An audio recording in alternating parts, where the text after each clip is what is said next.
Hey everybody, Mark Herman. Welcome to Jungle Talk. I am joined, as always, by Sam Snyder from Primetime Sports Talk. Go ahead and tell them where they can find your stuff, Sam. Absolutely. You can find me on Twitter at Buy and Sell You. I write for Primetime Sports Talk, like Mark said. You can find us at Talk Primetime or primetimesportstalk.com. So, and as you noticed, we had to give this a name. We started uploading the audio to Spotify, and we're trying to get, some of the audio out there as podcasts, and we had to give it a name. And the name was Jungle Talk. So this is the first one. We put up the audio from the last and show. we went through everything. We went through Jungle Juice. We tried everything. Jungle Jive. We had all through a million different things, and then we were like, "Nah, simple is better." That's it. So this is the first YouTube episode of Jungle Talk, and you can get us, like I said, the audio on the different podcasts. If you don't subscribe, please subscribe. It's all we ask. Please just hit the subscribe button. We're trying to grow the YouTube following. So please, if you don't subscribe, that's all we ask. So we're going to break this down. Mark, are we asking for money? No, we don't ask for any money. We don't ask for money. Just ask for you to subscribe. So please hit that subscribe button. And we're going to recap the last couple weeks. It's been a busy couple weeks. If you're a Bengal fan, you should be very excited. This is going to be a very positive show. We'll start, as we do with the negative always, are the things that you didn't like about what's transpired over the past couple weeks. And then we'll talk about the good stuff. Couple things I have is I was upset we didn't get Thune. And I was upset, but I was even more upset that we didn't. When I saw the final numbers on Zeke, it was 22 million over 2 years, 10 million guaranteed in the first year. I thought that was very affordable, and we could have kept him off the Ravens. So that Kevin Zeitler, you mean, right? Yeah, he was affordable. We could have kept him from a division foe. I just wanted to get the Garden. Like I said in the last episode, I wanted Thune and Zeke. I thought we could go after both. We didn't get either, but Zeke was definitely an affordable player, and I was upset we didn't get him. So, but that's all I've really got in the negatives. We did Eli Apple. I get wrapped up in the. I didn't used to be this way, but I get wrapped up in the age thing, and Zeitler's getting up there. It was a 2-year deal. It was 2 years. It wasn't a 10-year contract they gave the guy, or 5 years. No. I understand. I understand that, and obviously, Whitworth is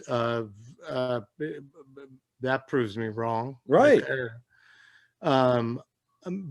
But I'm still a little like, he was once the guy starts getting up there. We're going to wind up paying similar kind of money for somebody who is the same or less than Zeitler. That's all. I thought that was a miss. The Thune thing, I have it as a good and a bad, because I was upset we didn't get him, but we're going to go right into the good now. That's all the bad we have, people. I told you this was going to be a positive show. That's right. My first two things on what I'm feeling good about, I'm happy that we didn't give Thune that much money. I mean, I think Kansas City completely overpaid. They paid him like a tackle. I realize that they're going to build around him, but that was way too much money for us to spend on Thune. So, like I said, my good was that we did not give that kind of money to Thune. I agree with you. I mean, even when you're this far under the cap, you have to spread the money out. Yes. You can't just blow it all on, a couple dudes. You need to spread it out, and that's clearly what we have been doing in this free agency period. Yeah. No, we've gotten some very good value. I also want to say I was happy with the things Golladay said. I wanted Golladay as our speed guy on the outside. But when I saw what the Giants gave him, I was like, I'm really glad we didn't give him that kind of money. And apparently, from what I understand, he really played the Giants. He had the Giants bidding against themselves. Our highest offer was 13 million, and he got like 16 million from the Giants. And I really believe that they were bidding against themselves. So well played by Golladay to get that money. It's funny that you mentioned the Giants, because obviously we're going to need another wide receiver that can stretch the field. You know what I mean? We've got Higgins, we don't want him to be double covered. Right. We've got Boyd. Tate is, as we all know, extremely underrated, but we need a right side WR1 guy just to stretch the field. Right. It doesn't have to be amazing, just has to be sort of fast. And you look at somebody like I said, it was funny that you mentioned the Giants. You look at somebody like Golden Tate, Yeah. and think about the veteran presence that he could bring to the team, and he doesn't need to catch 100 balls. He just needs to just get out there and do basically what AJ last year did, Right. which I think AJ caught 48. Yeah, but he was targeted like 109 times or something. Yeah. Well, that's the yeah, but I mean, when you're targeted by Ryan Finley, like, well, I mean, what no, are we I was really? thinking more. Most of those were with Burrow, but they were forcing the ball. But yeah, there are those plays in the game where you overthrow the receiver, but you just send him down on a fly pattern, and you're stretching the field. You're planting the seed that, hey, these guys could get behind you, and you're just trying to open up and create space. So we need one of those. Sure, and I mean, we both know that John Ross is gone. Good riddance to bad rubbish. Yeah, that's but you do need that person to stretch the field, and I think a veteran presence to stretch the field that is not AJ Green, is not insisting on getting the ball. I'm not saying that AJ does. no, but doesn't need the ball every down. You just got to bring somebody in, and somebody like Golden Tate would be, I think, an excellent sign. And he's still sitting out there. well, we'll And see. the fact that he's still sitting out there means that his price is dropping Right. very rapidly. Listen, the Bengals are going to be one of those.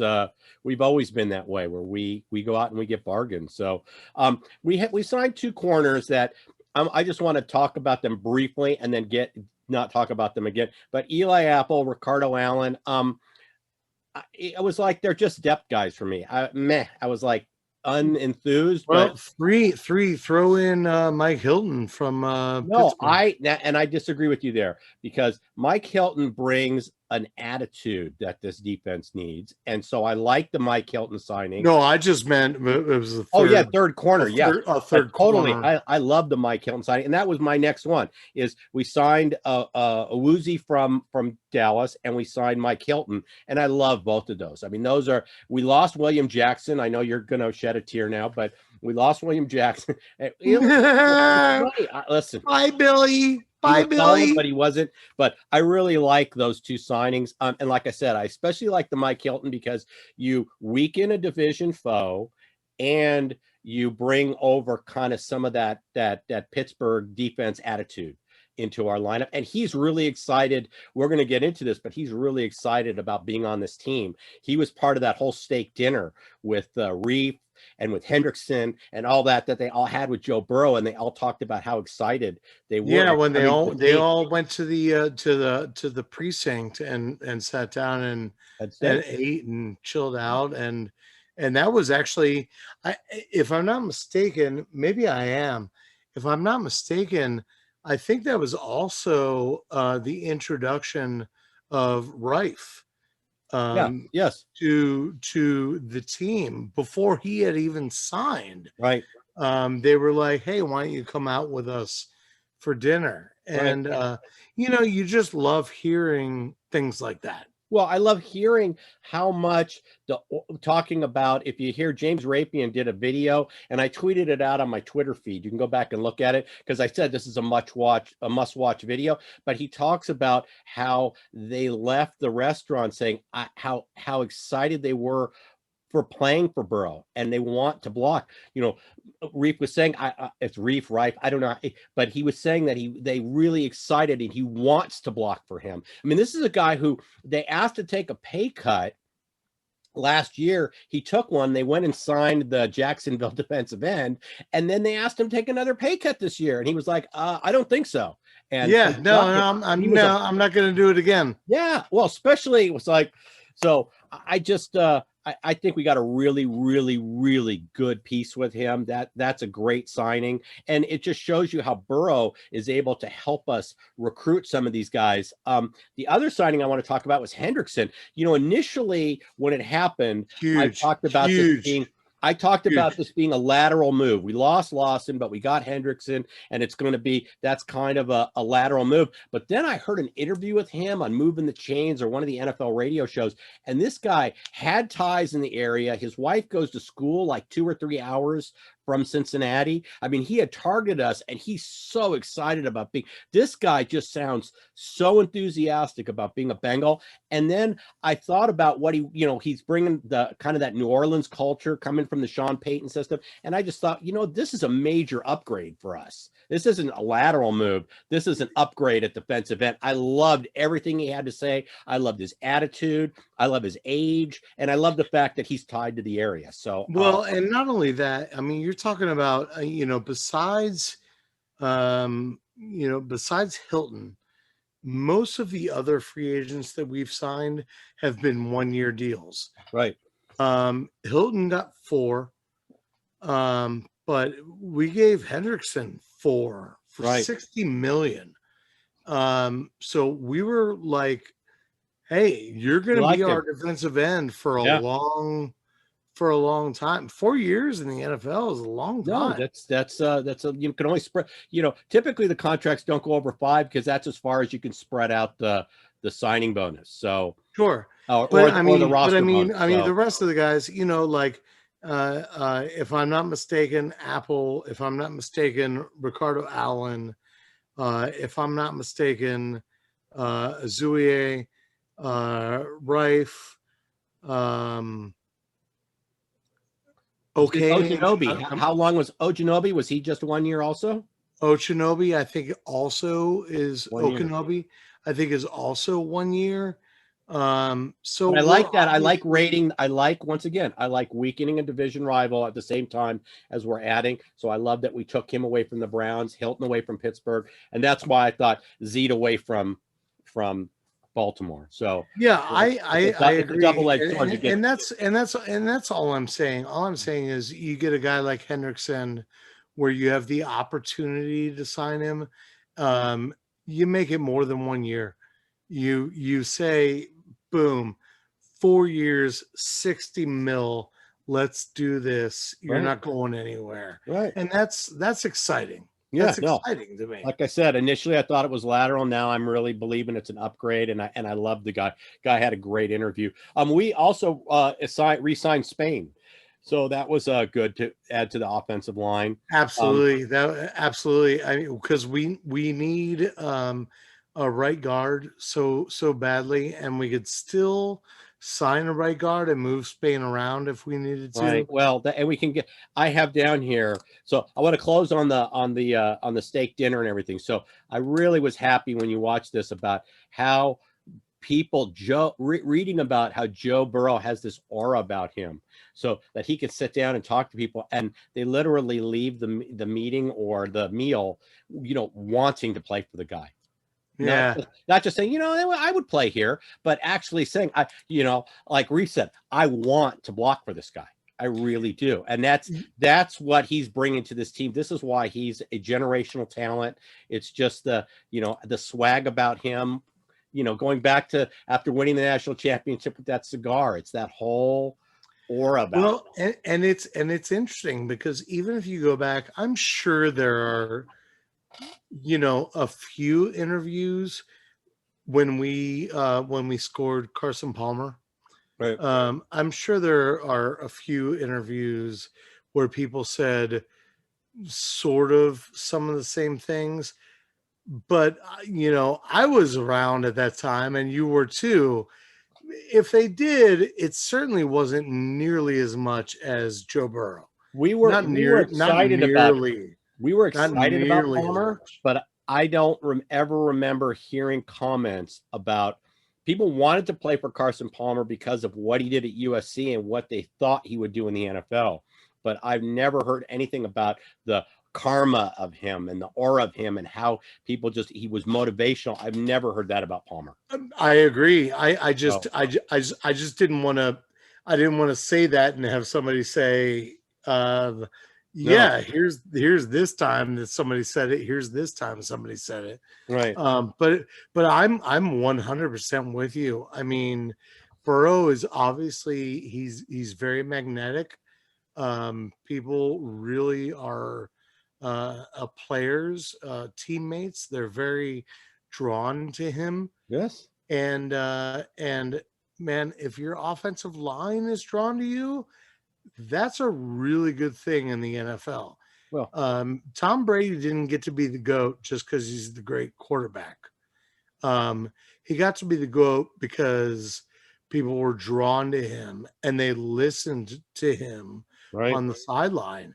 So, that's what we're looking at right now. I'm not saying Joe Burrow is going to be the GOAT. I'm just saying that's the personality that you want. Yeah. You want those guys to be drawn in, and have the guy that you're protecting really mean something to you. Yeah.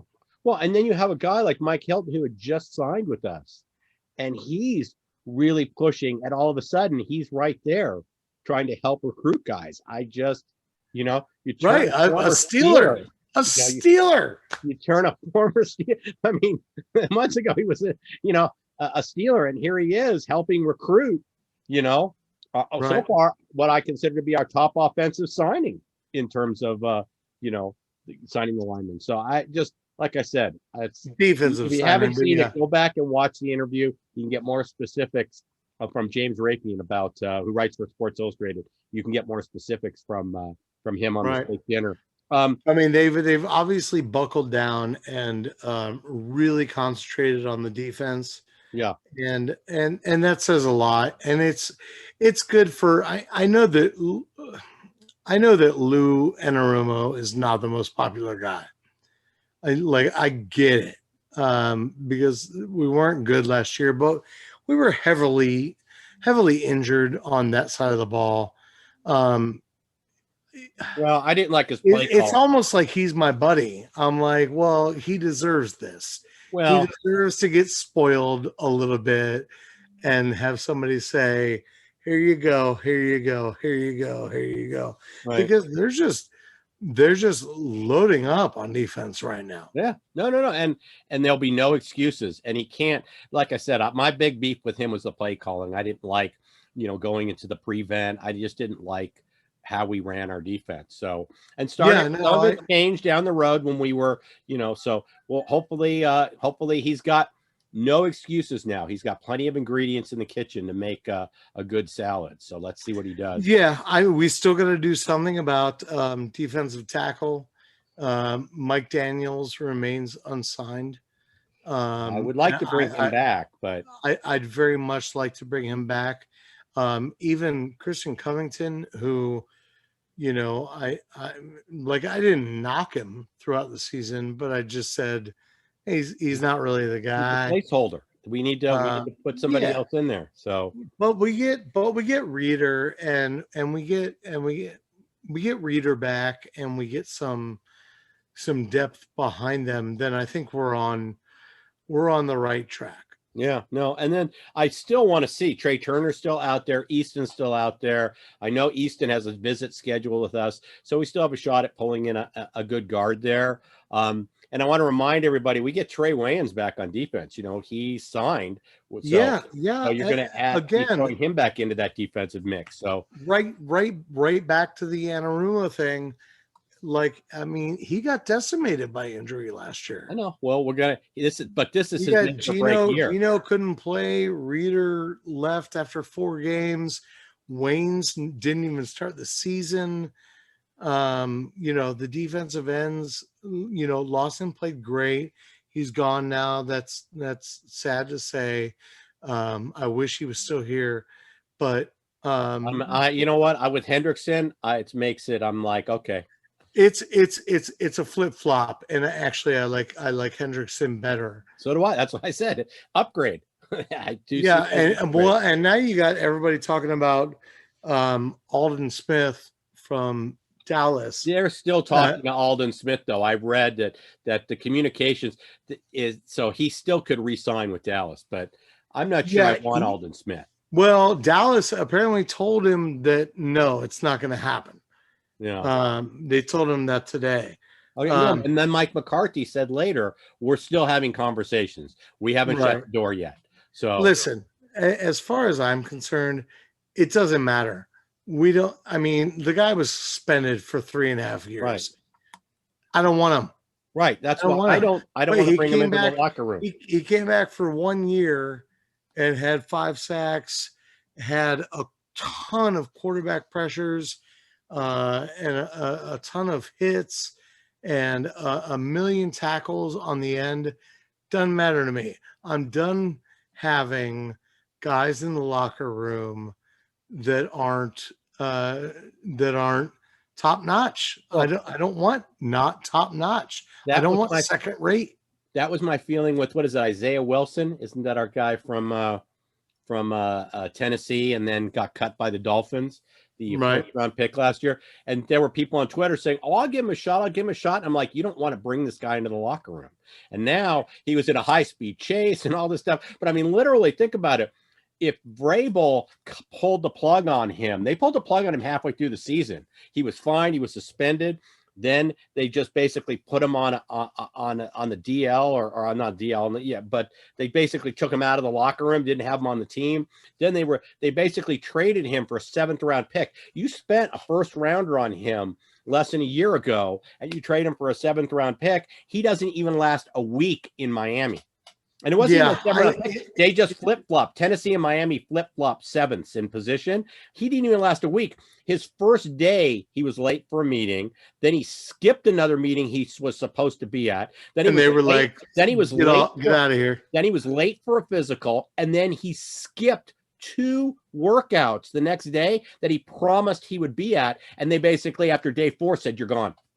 Well, and No, to me, and to me, that's Alden Smith. You just don't need that in your locker room. Right. You don't need that in your locker, especially under what's going to be a 3rd-year head coach, building a younger team. Alden Smith's 32 years old. He's going to be 32 years old when the season starts. Right. That's not young for a defensive end. Right. That might be young for an offensive lineman. Right. It's not young for a defensive end. So at some point, you just got to cut the cord. Listen, Bengals fans, you can't get every single guy that gets cut. Right. You can't get them all. No. You can't get them all. And nor should you want them all. Right. Yeah. I mean, it's crazy. Okay, well, the last thing I want to talk about, so we've covered a lot of the signings here, and we should be really excited. I mean, we've got a lot of pieces in place before we've even gotten into the draft. That's why I was happy to see. First couple of days of free agency, when we didn't get Thuney and all that, I was and didn't get Zietler, I was kind of bummed. But then we kind of followed up. Hendrickson hit, and then Hilton, and it just kind of, the floodgate opened, and we really got some quality guys on our team. It's 2 years in a row that we really blew. Yeah. We really blew some money, and I think it's evident that that Mike Brown is no longer in control of this team. I'm not suggesting that Katie Blackburn, his daughter, is the perfect owner, or that she's going to spend a whole ton more money. But right now, it certainly is looking up. Well, and I think the attitude is going to change. I read a story earlier this week. It talked it had to do with the Daniel Snyder buyout. He's trying to buy out the minority owners and get all control. So he has to take that to the NFL Finance Committee, and they have to approve it all. But they were talking about the way he. Well, they approved it, so now it's moving to the owners. Yeah. So but what it showed was the reason he's getting the financing in this article was it talked about the sports teams, once we start seeing how the cash flow goes with the gaming and the gambling, their team, the NFL franchises, on the low end could be worth anywhere from $7 to $10 billion. Yeah. Yeah. Literally going from 2 to 4 once we start seeing that. So families like the Browns and Blackburns are going to see a huge payday. And I mean, we're talking billions of dollars that your franchise is going to increase in value. So they may get, that once they get to that point, they may gotta be playing with house money. They may get a little more. And Katie has always been a tough negotiator. Anybody that ever watched our Hard Knocks. Yeah, the Andre Smith, where she was negotiating with him. Yeah. Anybody that watched that, was like, oh, that girl. Hey, give Mike credit. He sent her to law school, and she comes back as the lawyer who knows contracts, and she's done a really good job in terms of the way she structures the contracts. One of the things that's different that the Bengals do is we take the hit up front. We don't kick the can like the Steelers do down the road. Roethlisberger, his contract, he was going to be a $42 or $43 million cap hit, but his base salary was only like $9 or $12 million. It wasn't a big number, but on quarterback terms. But it was all these restructurings. You start with the this is the Mark Herman broken record take. Well, you start with a signing bonus, which is the difference between a signing bonus and a roster bonus. For those of you who don't know, the signing bonus is taken in the first year of the contract, where a roster bonus is spread out over the life of the contract. And that's why, and you can't spread it out more than 5 years. That's why most contracts don't go any farther than that. And you'll add in these, it might be a 3-year contract with 2 dummy years just to spread the roster bonus out over 5 years. And they did this with Roethlisberger so much that's where the $30 million this year and next year and so on. And they restructured him again. I've talked to Steeler fans who wish they just cut Roethlisberger, bit the bullet this year, ate all the, didn't have any cap room, signed a bunch of undrafted free agents, and got out of, cap hell. And instead, they've now set themselves up to where if Roethlisberger only plays this year, they're going to be feeling those roster bonuses for the next 2 seasons. Yeah. So in the next 2 seasons at least. Yeah, so it's even if he retires, they might. Katie doesn't do that. We might still have to pay him for another year or 2. Well, we don't do that, and that's why we expected Carson Palmer to play out his contract, because we said, "Listen, we paid you all this money up front." Carson Palmer. Well, I understand that. I'm just using him as an example of the contract. Don't get. I know, but anytime somebody says his name, that's my immediate. You said it earlier and you didn't get mad. So, but I apologize for anybody watching. I apologize for the language. That's the difference. And she's done a very good job. If you've noticed, the Bengals are always right there in the top groups that have money to spend. And part of it is because we don't kick the can down the road. We don't play these games where we sell out the future to do now. And that's one of the reasons why we have money to spend. So and Katie Blackburn for that. I think she's doing a great job. I think she and Troy and Duke are doing a great job as a trio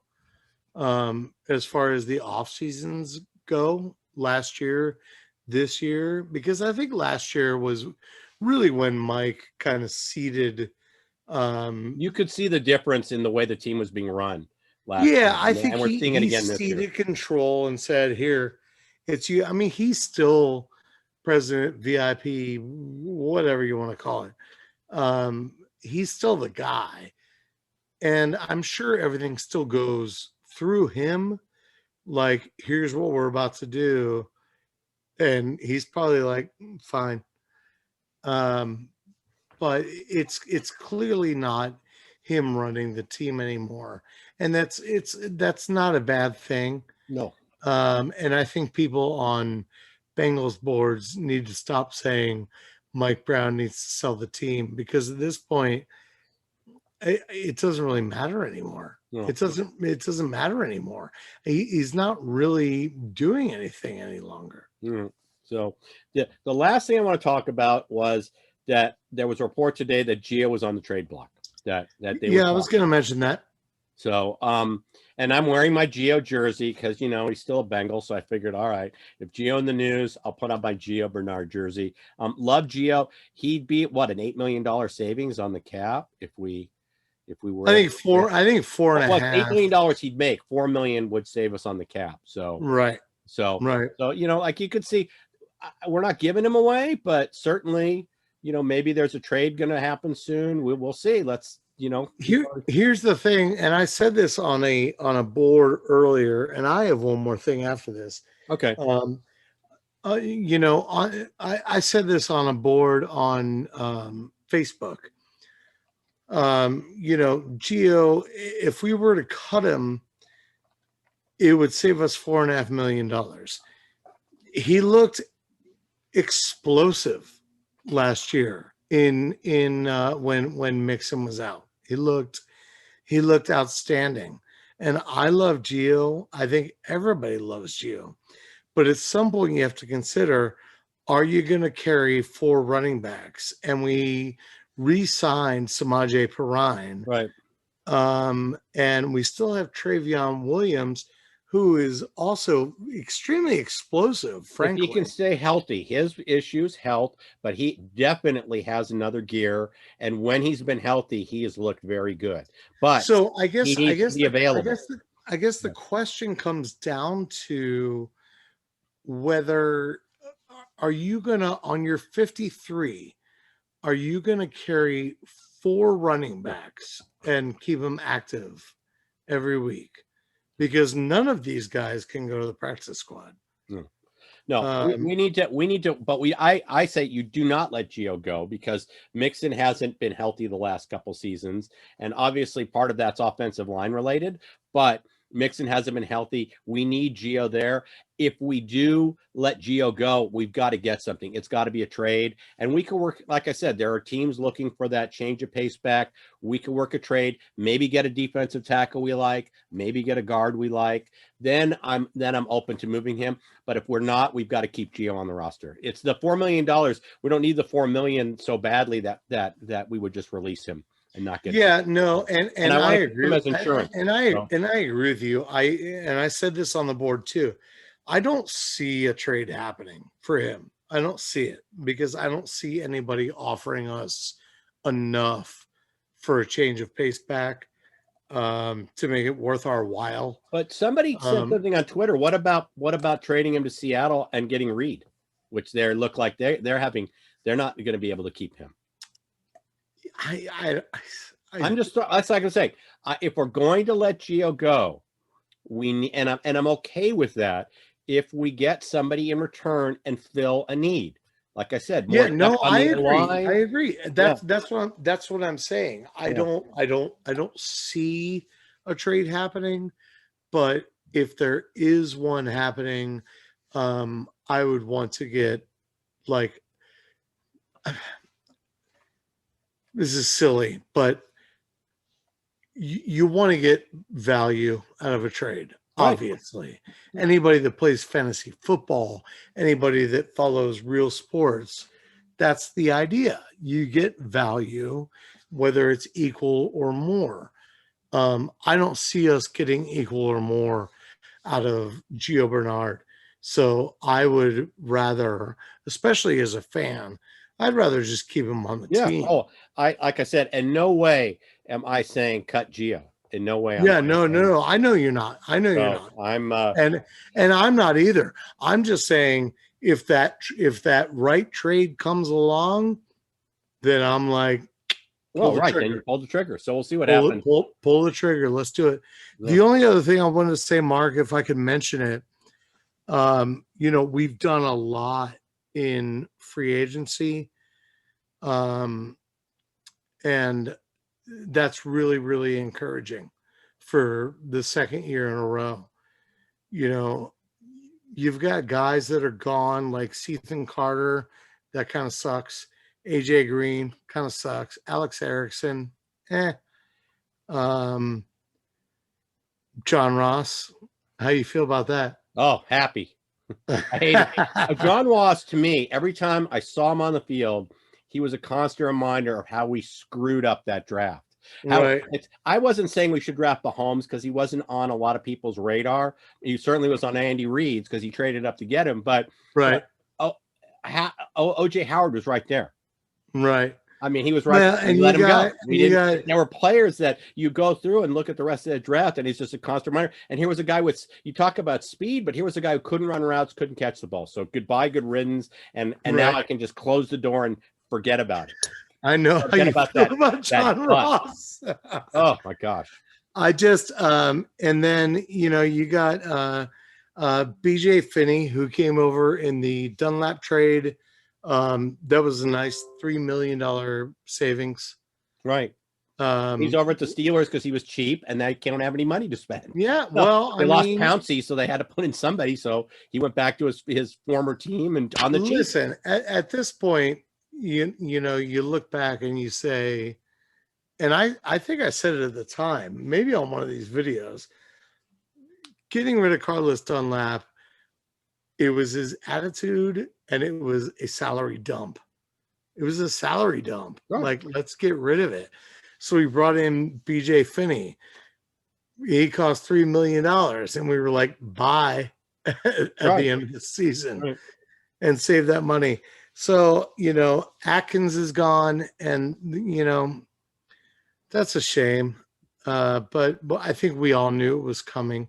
And I'm not ruling this out. He can always come back. We just couldn't keep him on that contract. If he's willing to do a $3 or $4 million deal, I certainly would put him. I wouldn't sign Daniels, and I put. He's going. Atkins going to New England. No, I heard Indianapolis next to DeForest Buckner. But Sean Williams gone again. We talked about that again. Right. That was another one of my cap casualties from the article that I wrote that I posted last week. But now here's the thing. We've done really well on free agency. We've still got some guys that we need to bring back. I think Josh Bynes is one. I think he needs to come back. I think Mike Daniels, like we talked about. Yes. I think he needs to come back. We took care of Spain. I wanted Spain back. We took care of Spain. We took care of Spain. Right. And then you've got a couple question marks. You've got, Jordan Evans. If you can sign him for cheap, he's good depth. Right. Even Marcus Hunt and Christian Covington, I'm not saying they're amazing players. I'm just saying they're good depth. So we need to turn our attention to some of those guys. I like Marcus Hunt, not just because I like his story about SMU and the shot put and all the stuff that when we initially drafted him, but he is more than a one-team player. I mean, he's great on special teams. You can have him on pump blocking, field goal blocking. I mean, the guy blocked so many extra points and field goals when he was at SMU. I think he played like 1 or 2 years. He blocked like more than 10 kicks. So I think Hunt is one of those guys that you bring in not just for depth, but for his contribution on special teams. Well, and he's played phenomenally on Indianapolis and in our last half season on the line. He actually played really, like, he was so, like, I'd be like most improved player. Like he was so good. So if you had to pick between him and Covington, that's a no-brainer. You take Hunt. Bill Parcells always used to talk about, having guys that are 3, 4, 5 team guys, not just a defensive player and offensive player, but contributed. He used to talk about, like, we had a guy named Dan Skuda, if you remember him, and that guy was like a 5-team. Skuda, and the Niners stole him from us. Well, we didn't pay him. That's why he left. But this was a guy, offense. He played defense. He played punt return, kick return, everything, field goal. Yeah, he was on like 6 teams. And those are the guys. It was insane. That when you see teams who have bad special teams, it's because they don't have the depth. That's what that's showing. So those are one of the guys, but I love Marcus Hunt. I think we should re-sign him. Yeah, I think the last one that I want to mention, Mark, is I don't think we're going to do it, but I think maybe our most important most important follow to try to re-sign is Mackenzie Alexander. Yeah, he's still out there, and I'll What take him on he another 1-year deal if he wants to do that again. That seems to be the theme of this free agency for the entire NFL is 1-year deals. There are so many guys, no one knows what's going on, what's going to happen with the gambling money and all that, and there's so many guys out there. Teams, this is the year of the 1-year deal. I would take Mackenzie Alexander back on a 1-year deal. Mackenzie Alexander, he missed a couple games last year, but for crying out loud, it was 1 year for $4 million, and he basically instantly transformed the secondary. Yeah. He instantly transformed our secondary, and helped our linebackers out, who were all rookies, except for Bynes, who were all rookies. As a slot defender, he was invaluable. Right. And like, that's the one I keep waiting for. I'm like, it could somebody tweet out that we're re-signing Mackenzie Alexander, and he did the 1-year deal because he was betting on himself. Right. He did 1 year, $4 million, and he's worth so much more than that. Yes, he's worth so much more of that. We shouldn't have even gotten him for that cost. Well, but I'm just sitting here like, come on. Let's see. I'm with you. I would love to bring him back. And like I said, another 1-year deal. There's free agency is going to be exciting next year because so many guys signed 1-year deals. It's going to be really have a lot of these people are going to be, a lot of the same names are going to be out there, and this is their chance to kind of prove it on the team they're on and maybe get a longer contract. But with the salary cap being reduced, everybody's kind of on these 1-year deals, so it'll be exciting next year.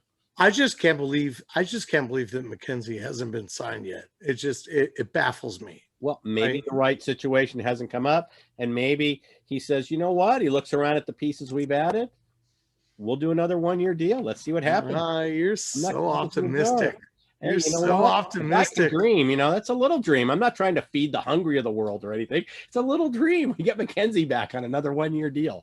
Come on, guy can dream. Give me a break there. So, all right. Well, with that said, we still need to nail the draft. So, obviously we're going to do an extensive show on that, a preview show. So we'll do that. We didn't talk draft here. This is more about recapping the free agency. So we'll be back in a couple weeks with a draft episode. Once again, remind everybody where they can find your stuff, Sam. Sure. You can find me on Twitter at Buy and Sell You. I write for Primetime Sports Talk, which is at Talk Primetime or primetimesportstalk.com. Great. So we'll be back in a couple weeks with, and obviously if something breaks, we'll jump in immediately. But with that, and we'll do another episode of Jungle Talk. And Jungle Talk. That's right. With that, so and please, if you don't subscribe, do subscribe. And with that, I'm going to say, hoo day, everybody. Hoo day. Take care.